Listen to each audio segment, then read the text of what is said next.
अस्सलाम वालेकुम everyone, welcome to call back coding. So आज की वीडियो होने वाली है बहुत ही ज़्यादा इंटरेस्टिंग, क्योंकि आज की वीडियो हमारे ऑपरेटिंग सिस्टम की प्लेलिस्ट की टॉपिक 1 जो कि इंट्रोडक्शन है उसकी लास्ट वीडियो होने वाली है। और इस वीडियो का title as you can see system calls and protection rings. दोनों बहुत इंपॉर्टेंट टॉपिक है ऑपरेटिंग सिस्टम के, तो हम इनको बहुत अच्छे से और बहुत ही सिंपल वे में पढ़ने वाले हैं। आज की वीडियो में हमारे पास जो जो चीज़ें हैं वो यहाँ आपको नज़र आ रही हैं। सिस्टम कॉल्स के बारे में पढ़ेंगे, उनके डेफिनेशन और एग्जांपल्स वगैरह दिखेंगे, and same goes for the protection rings. अगर आपको नोट्स चाहिए हैं ऑपरेटिंग सिस्टम के, तो वो आपको वीडियो की डिस्क्रिप्शन में मिल जाएंगे। और अगर अभी तक आपने मेरा चैनल सब्सक्राइब नहीं किया तो चैनल को लाजमी सब्सक्राइब कर लें, ताकि ऐसी और इंटरेस्टिंग वीडियोस आप लोगों को मिलती रहें। तो चलिए शुरू करते हैं। ओके, सो स्टार्ट करते हैं सिस्टम कॉल से। बेसिकली सिस्टम कॉल्स है क्या? In an operating system system call is a way for a program user level process to request a service from the operating system kernel. हमने अपनी last video में user spaces और kernel spaces के बारे में पढ़ा था। अगर आपने अभी तक वो वीडियो नहीं देखी है तो उसका मैं आई बटन में लिंक अटैच कर रही हूँ, आप वो लाजमी देखें। एनीवेज, हमने ये देखा था कि यूज़र स्पेस में जो एप्लीकेशंस रन हो रही होती हैं वो डायरेक्टली एक्सेस नहीं कर सकती हैं कर्नल स्पेस को, हार्डवेयर रिसोर्सेज वगैरह को। तो उनको एक कॉल करनी पड़ती है, रिक्वेस्ट करनी पड़ती है कर्नल से, और उसके बाद कर्नल जो है वो उन्हें एक्सेस देता है और उनकी रिक्वेस्ट को फुलफ़िल करता है बेसिकली। सो वही रिक्वेस्ट जो है वो सिस्टम कॉल कहलाती है। सिस्टम कॉल एक ब्रिज की तरीके से एक्ट करती है यूज़र स्पेस और कर्नल स्पेस के बीच में, और ये एप्लीकेशंस को अलाउ करती है कि वो टास्क परफॉर्म करें जिनमें इनको हार्डवेयर के एक्सेस चाहिए या कोई भी प्रिविलेज्ड ऑपरेशंस वगैरह चाहिए जिसका डायरेक्ट एक्सेस इनके पास नहीं होता है, तो वो सिस्टम कॉल्स के थ्रू उसको गेन कर सकते हैं। अच्छा, ये कुछ चीज़ें हैं जिनकी वजह से हम सिस्टम कॉल्स करते हैं। फॉर एग्जांपल, हमें किसी भी डिवाइस से इंटरेक्ट करना है, हमें किसी प्रोसेस के साथ कम्युनिकेट करना है, हमें मेमोरी एलोकेशन करनी है, हमें प्रोसेस को क्रिएट करना है, टर्मिनेट करना है, हमें कोई फाइल एक्सेस करनी है, कोई डायरेक्टरी एक्सेस करनी है, तो इन सारी चीज़ों के लिए हम सिस्टम कॉल्स कर रहे होते हैं।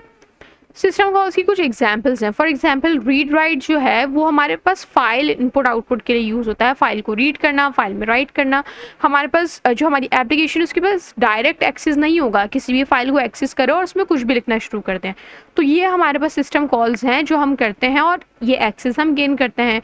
सिमिलरली हमारे पास एक और है फॉर्क।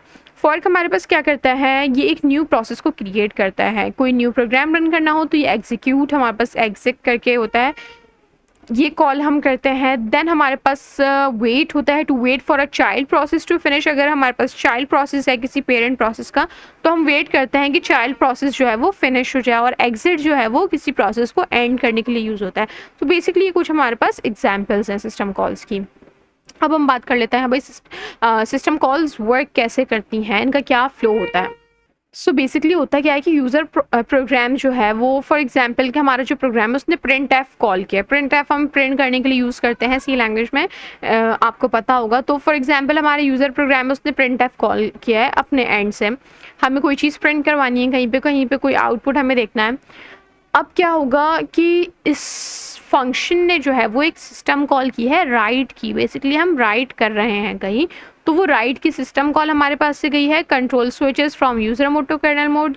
अब हमारे पास क्या होगा कि स्विच हमारे पास यूज़र मोड से कर्नल मोड में चला गया है। सिस्टम कॉल हुई तो हम यूज़र मोड से कर्नल मोड में आ गए हैं, कर्नल ऑपरेशन परफॉर्म किया है और हमारा कंट्रोल जो है वो वापस यूज़र प्रोग्राम के पास चला गया है। अगर आपने मेरी लास्ट वीडियो देखी होगी तो उसमें भी हमने कुछ ऐसी सिमिलर सा फ्लो देखा था कर्नल का, कि कर्नल किस तरीके से वर्क करता है। तो वो भी हम सिस्टम कॉल्स की एग्जाम्पल में उसको भी कंसिडर कर सकते हैं। वो भी बहुत सिंपल और बहुत इंटरेस्टिंग एग्जाम्पल है, आप उसको लाजमी देखें। अब हम बात करते हैं प्रोटेक्शन रिंग्स की। प्रोटेक्शन रिंग्स क्या होती हैं? सो बेसिकली ऑपरेटिंग सिस्टम जो है can be broken down in number of discrete layers, और हर लेयर की जो है वो अपनी प्रिविलेजेस होती हैं। हमारे पास ऑपरेटिंग सिस्टम कुछ इस तरीके से लेयर्स में डिवाइड होता है और हर लेयर की अपनी अपनी प्रिविलेजेस होंगी। इस पूरे की पूरी सिस्टम को हम जो है वो प्रोटेक्शन रिंग कहते हैं। Computers are often running multiple software process at once and these will require different levels of access to resources and hardware. Process are executed in layered rings where each ring has different access rights to resources. Computer जो है वो multiple हमारे पास जो है वो processes वगैरह run कर रहा होता है, और ये प्रोसेसेस जो है वो किसी ना किसी रिंग के अंदर एग्जीक्यूट हो रहे होते हैं। डिपेंड्स अपॉन कि उनको कितना एक्सेस चाहिए है। जो हमारी सेंट्रल रिंग है, जो रिंग 0 है, इसके पास सबसे ज़्यादा प्रिविलेज होता है, हाईएस्ट प्रिविलेज रिंग है, ये मोस्ट प्रिविलेज्ड होती है और बेसिकली यहाँ पे हमारा कर्नल वर्क कर रहा होता है। And ring 0 is accessible to the kernel. अच्छा, ये रिंग 0 कहलाती है और इसके पास सबसे ज़्यादा प्रिविलेज होगा। कर्नल के पास इसका एक्सेस होता है जो कि हमारा सेंट्रल पार्ट है ऑपरेटिंग सिस्टम का, और यहाँ पे सब कुछ एक्सेस हो सकता है। कर्नल को सारी चीज़ों का हमने अलाउ कर दिया, आप कुछ भी एक्सेस कर सकते हो, तो इसलिए आपके पास सबसे ज़्यादा प्रिविलेज है, आप रिंग 0 में आ जाओ। जो भी कोड यहाँ रन होगा वो बेसिकली कर्नल मोड में रन हो रहा है और इस रिंग के पास डायरेक्ट एक्सेस होता है कि ये CPU को भी एक्सेस कर सकती है, ये मेमोरी को भी एक्सेस कर सकती है, मतलब यहाँ पे आपको फुल एक्सेस मिल रहा है हर चीज़ का। तो ये हाईएस्ट प्रिविलेज्ड रिंग हो गई आपकी।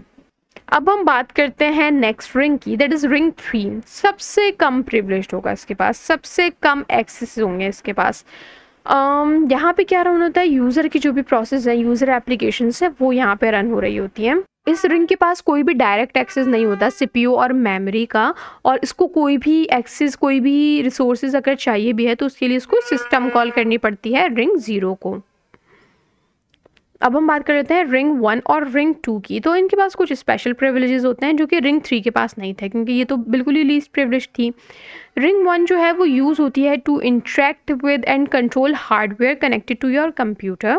रिंग 1 यूज़ होती है कि हम हार्डवेयर से इंटरेक्ट कर सकें और उसको कंट्रोल कर सकें। फॉर एग्जांपल, हमें कोई सॉन्ग प्ले करना है या हेडफोन को एक्सेस करना है, कोई वीडियो मॉनिटर पे डिस्प्ले करनी है, ये कुछ एग्जांपल्स हैं रिंग 1 की। तो हार्डवेयर को एक्सेस करने वाला जो भी सारा काम है वो रिंग 1 में हो रहा होगा। रिंग 2 जो है वो यूज़ होती है system storage, loading files, saving files, इन सब चीज़ों पे वर्क करने के लिए रिंग 2 हमारे पास यूज़ हो रही होती है। तो इनके पास वी कैन सी के इनपुट आउटपुट परमिशंस होते हैं। अच्छा, यहाँ पे एक और लाइन लिखी हुई है कि अगर हम वर्ड डॉक्यूमेंट लोड करें फ्रॉम स्टोरेज, तो ये रिंग 2 की एग्जाम्पल है।